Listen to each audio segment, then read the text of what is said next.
KT Squad, it's me, Keisha, and I'm here with this week's All Tea All Shade Baddies Midwest Season 6, Episode 6 review. Oh my God, tonight's episode was good. I thought it was going to be great because I thought it was going to be back-to-back fights, but it really wasn't like that. But the fights that did happen were good fights though. So let's get into it. So we pick up where we left off last week with Ivory deciding that she wants to fight Big Lex again. Now, their first round, I want to say Lex got that first round because she was banking Ivory. Ivory been getting whooped on by Lex this season. I think that Ivory thought that she was going to come over here and dominate like she did over there on Not As TV. Now, see, over there on Not As TV, she had all them girls scared of her except for Mel and Legacy. Everybody else, though, was scared of her. Over here, ain't nobody scared of her. Nobody. So her coming over here thinking that she was about to be Goliath really ain't working in her favor. So she want to go another round. And the second round, I gotta say, Ivory hit Lex with 2 haymakers. She got her with 2 good haymakers. She got a good whop. And then she got another good whop, right? Almost knocked Lex's head off her shoulders. But Lex, however, was whop, whop, whop, whop, whop. She was throwing them, honey, and was not stopping, all right? Was not stopping. She ended up winning round 2. Lex got her round 2. So much so that she put a knot on her head right here. She had a cut underneath her eye that you already know is about to be a black eye. And then, mind you, Ivory's lip is still messed up from their first altercation because remember, she got that lip piercing, right? Ivory then go around the room telling some not where. I ain't got no knot. Y'all see a knot? And Jayla played like she was Stevie Wonder to the shit. Like she ain't know what was going on, but saw the knots on her head. So Ivory ends up leaving the room mad because once again, she done got beat up. And Jayla then tells Lex that she's wrong for coming on the show saying that she's a bully based off what she saw on a 47, 50-minute episode when it's hours of footage that's not being shown. And then we all know that you can call Jayla a lot of things, but Jayla is not a bully. She's not a bully. I really don't get where Lex is coming from with this. I love Lex. I still do like her a lot, just not in this context because it's weird and it really doesn't make sense. It doesn't track. Like what you're saying simply is not true.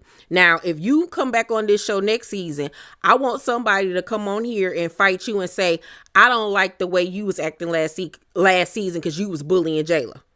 And then you'll get it because you'll be like, what? Like, what does that have to do with you? Why are you attacking me? You know what I'm saying? Like somebody need to come on and give her that same. No, not. I need somebody to come on the show next season and want to fight Lex because they feel like she was bullying Ivory. Even though she wasn't bullying Ivory, Ivory started with her, much like how Biggie started this whole situation with Jayla. Somebody needs to do the exact same thing to Lex for her to get it because you look and sound stupid. You really honestly do. So Lex, however, stands on what she said. They go back and forth, but they don't end up fighting again. So that night they head to the club, and on the bus, Summer is talking her regular, schmegular talk, right? Popping her stuff with her Shein shoes on. Don't worry, girl, I got them too. And she make a comment about how she took Mariah Lynn's place. So Natalie being Natalie and being messy, she calls Mariah Lynn and says this girl on the bus popping it, talking about how she took your place. And I guess Mariah told her don't get too comfortable or whatever. Hopefully they bring Mariah in so they can have a look, one-on-one. Bad Dolly's outfit. Where was she going? Why was she dressed like she worked at McDowell's? from Coming to America. The whole outfit was screaming cashier. She looked a mess and she thought that she was doing the dang on thing, okay? Baby, not in that McDowell's outfit. She looked a rerun mess, okay?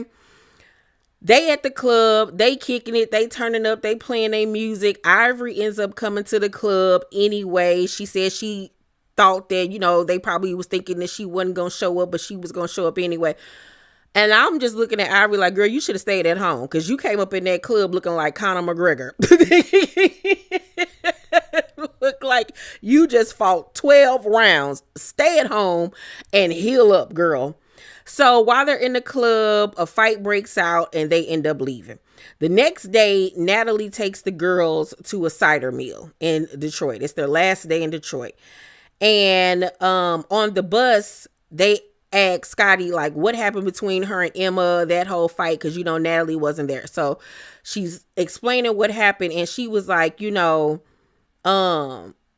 Natalie liked Emma, though. And Natalie was like, what you talking about? And she was like, yeah, you like her. And so somebody was like, oh, so you hanging with the ops? You hanging with your friend op? And Natalie was just looking at Scotty like, what is you talking about? And Scotty was like, yeah, you like Emma or whatever, but yet still you unfollowed me on IG because I was cool with DJ Sky. Basically saying it's good for the goose, but it ain't good for the gander. Natalie gets annoyed and starts calling her annoying and weird and was like, I'm gonna make Emma a star and all of this, that, and the third, and was screwing up her face at Scotty. And I was like, why are you mad? Because she calling you out on your BS? Because we all know that you do Scotty foul. But at this point, nobody feels sorry for you, Scotty, because you allowed this type of behavior. You've allowed it for years. So you can save all of that, honestly. Don't nobody want to see you and Natalie have y'all lovers quarrel this season, all right? But y'all know who Emma looked like? It finally dawned on me tonight. Emma looks like she could be Natalie's sister. She looked like she could be Natalie's little sister.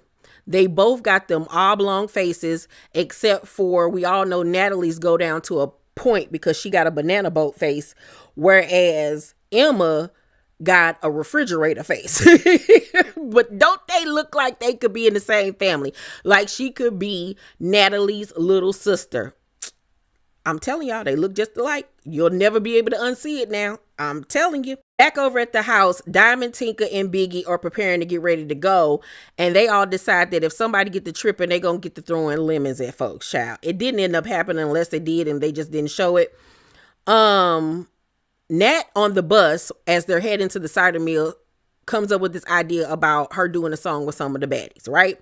Which, and she goes on to even say that, you know, we could go on tour. It would sell out. She's honestly not lying. They could literally go out on tour. If those girls have a catalog of songs each, they could literally do a 2-hour show somewhere. And people are going to go because they're the baddies. They have a crowd. They have an audience. I didn't even realize that Baddies was so huge, just not in the black and brown community, but white people watch it. Like everybody watches Baddies. So they have an audience where people will turn up and turn out if they put a good show together and do like a little stadium tour or arena tour, whichever one is the smaller one. I don't know. They could really pop it. They really honestly could. It's not a dumb idea. It really honestly isn't. And so she was like, who all on here can rap or whatever? And Rolly was like, oh, I'm just going to say it right now. Akbar the best rapper here, right? Now, Akbar can rap. I'm not going to ever take that away from her. She can. Biggie, however, took offense to this and was like, I'm going to the back to smoke. I'm going to the back to smoke. And everybody was like, what's wrong with you? And she was like, I mean, Akbar might have been the best rapper in the past, but not now. And so Akbar was like, girl, who you talking to? And get up and, you know, spit a little freestyle at Biggie. And Biggie was like, okay, girl, you standing 12 toes down. And if you don't get the reference, just look up Akbar V's feet. And I'm sorry. I'm not going to even say thank me later. I'm going to apologize in advance. Okay. And I was looking at Biggie like, that was weird. The energy was weird. Like, you're not a better rapper than Akbar. You know what I'm saying? We're not going to do that. We're not going to do that. You know what I'm saying? And just because Rolly felt that way doesn't mean that it's true. I just felt like she was doing too much. But then again, Akbar has been on her ass since the first episode, you know, constantly asking her why she won't stick up for herself, this, that, and the third. So maybe at this point she's tired of Akbar and she wanted to take a dig. Hey, I don't know. So at the Cider Mill, they are about to split up in groups. And as they're about to split up, Bad Dolly decides to walk up on Anna, pushes her, and says, and before we go, don't think we ain't got no smoke. And Anna was like, girl, what is you talking about? Like, why did you just push me? Like, I ain't even thinking about you. Like, what is going on? I'm sorry, Anna. At this point, bitch, I don't want to hear you say nothing else. I don't want to hear you say nothing else out your mouth, online to nobody, popping it online to nobody, tweeting online to nobody, emailing, texting, nothing. Because how you gonna let this girl come up and push you and then you get to explaining? Really, Anna? You had more energy last year when you literally could not fight because of your face than you do this year. What is going on with you? Why are you not fighting? But then you want to sit up here and tell Biggie that she need to stick up for herself. Ain't no way that girl would have been able to walk up on me and push me and think that I'm about to explain myself. Anna, you going out bad this season. You going out real bad. You going out real bad. Somebody else could have had your spot if you was going to be coming on her this season acting pussy. Because that's exactly what you're giving. You're giving pussy. Okay? So, Tasiki come over was like, what's going on? She trying to stop it or whatever. And she then takes off her purse and tells Bad Dolly, you not gonna fight her, and pushes her. Now she says that she pushed her to give them distance, but Tasiki, be real. You're not about to push me and think that that's what it's about to be. She not like Anna, because as soon as you pushed her, Dolly then threw her drink in Tasiki's face. And then Tasiki commenced to mollywhopping her. She was bink, bink, bink, bink, binking her all up in her forehead. The girl wig came off. She had a little knot on her forehead. It wasn't that big, but it was still there. And everybody was like, why did you throw that drink on Tasiki? Like, girl, what was you thinking? Like, were you trying to unalive yourself? Like, huh? So Natalie was like, why did you do that? And Dolly was like, girl, you know what's been going on. You know she been popping it online. And Natalie was like, I actually don't keep up with what's going on online. I actually don't. But don't nobody believe it. Okay, girl, bye.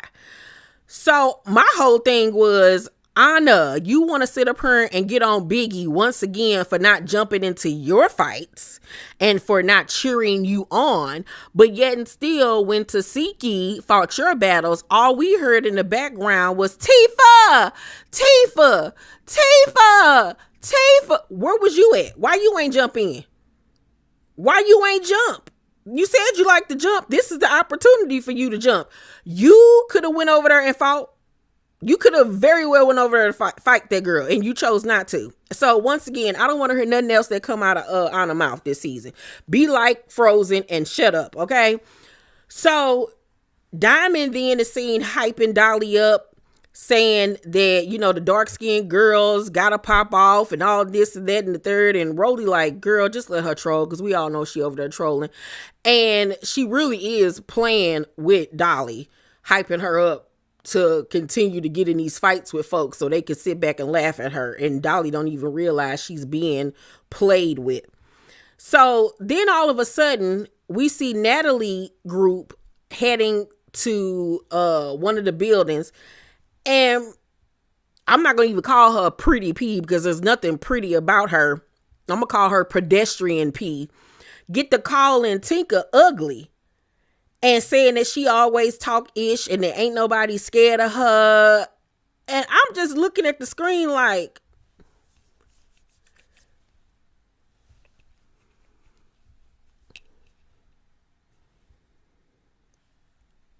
I'm like, I know y'all seeing what I'm seeing. Like, how is this little girl calling anybody ugly? And she's sitting up here looking like a civil rights leader. Like she got an old woman face.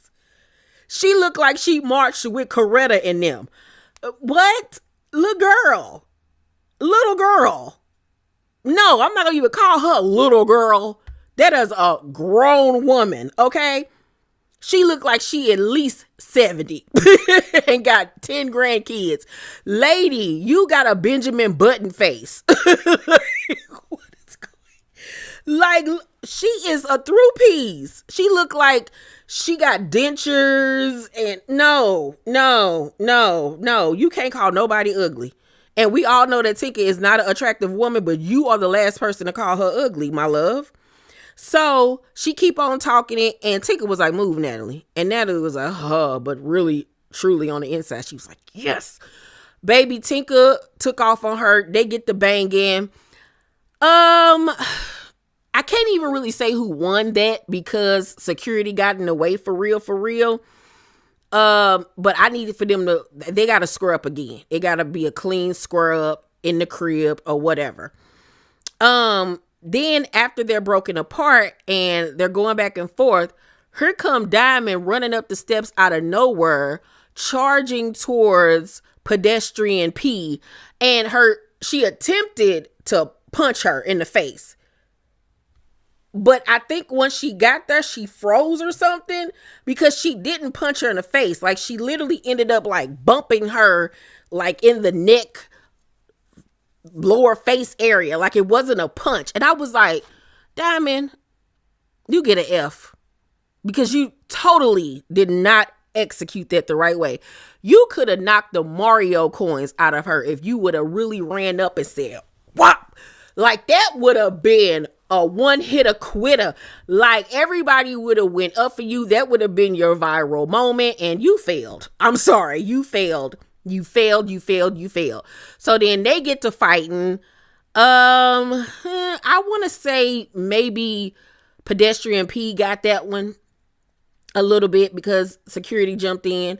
But then here goes Summer wanting to square up with pedestrian P.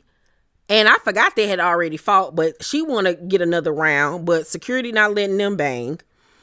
So after the whole Cider Mill situation on the bus, Scotty realizes that Emma is up here calling her boring when she's sitting in the back of the bus looking like she being bullied on the bus and she ready to get home and run off the bus to get to her house. Like she literally looked like a little girl that was holding her little lunch pail and scared to walk to the front of the bus to get off. Like she looked so whack and lame. So Scotty like, how this girl got the nerve to sit up here and call me boring, and she just is boring. And I was like, yeah, you clocked it. So she tells Tinka to go to the back and get her so she can tell her to her face that she boring. So Emma come up there, they get to going back and forth, arguing or whatever, and Scotty, gotta say it, was eating Emma up. She was eating Emma up. She really was. And I was shocked and low-key proud of Scotty because Scotty was talking that ish and was not backing down. And I was like, okay, because there was space and opportunity. Emma was right there. If Emma wanted to hit her, she could have, and she didn't. So they get to the house, and Dolly and Summer go in the house together. You know, they pretty tight, so they amped up. They ready to fight. And as they're talking, here comes pedestrian Paula, aka here comes pedestrian P, aka Paula. If y'all notice, she got a tattoo above her breast that says Paula. Now, I would be shocked if that's not her name and that maybe she was named after her mama or grandmama or something. But once again, my love, you cannot call nobody ugly if your name is Paula. Because how old are you supposed to be? I know this little girl is supposed to be in her 20s. What mama is naming their daughter Paula in the late 90s, early 2000s? Who? Your name is Paula. It fits your face. It fits your face. My grandmother, may she rest in peace, was named Pauline. You look like Pauline, child. That's what you give, Pauline. Okay? Paula even too young for you in that face, girl. But baby, Pauline come in that house and put her Anne Klein purse down. And she rush in the room and take off on Summer. Her and Summer fighting, and baby, she was fighting with all her might. All of her might. I want to say, to me, it was honestly a tie for real. But after they fought, Dolly was on some, you already to beat this girl up before. I'm not going to continue to let you continue to beat her up. We all know that Summer can't fight, so I'm about to fight you. So she then ran up on Paula and got to swinging on her. But it looked like she was slapping. It was weird. I can't wait for next week's episode.